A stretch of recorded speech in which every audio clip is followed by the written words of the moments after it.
So looking at the graph of 2a, I see that the numerator is 1 degree bigger than the denominator. So I am anticipating a slant asymptote unless things cancel out.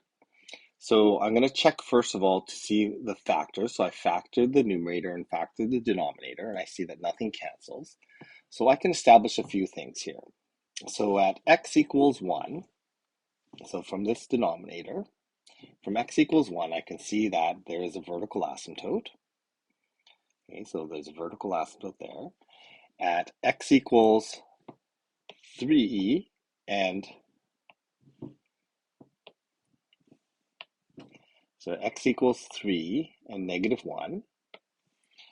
So at x equals 3, there is a 0, and at negative 1, there is also a 0, and I put the y-intercept in there because the y-intercept is easy to calculate, so I plug in 0, I get negative 3 divided by negative 1, or positive 3. Okay, so I'm going to put in a few points here. So I have my zeros. I'm going to draw my 0 here at negative 1, positive 3, maybe about here.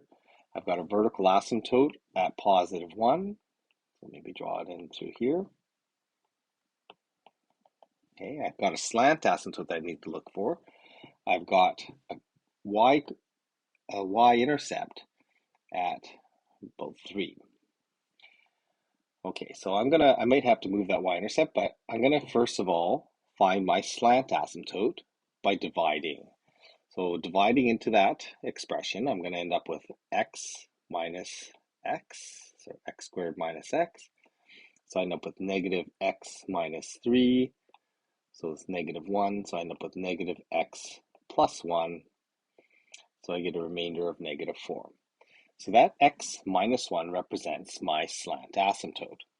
So I have a slant asymptote at x minus 1, so it's going to come through something like that.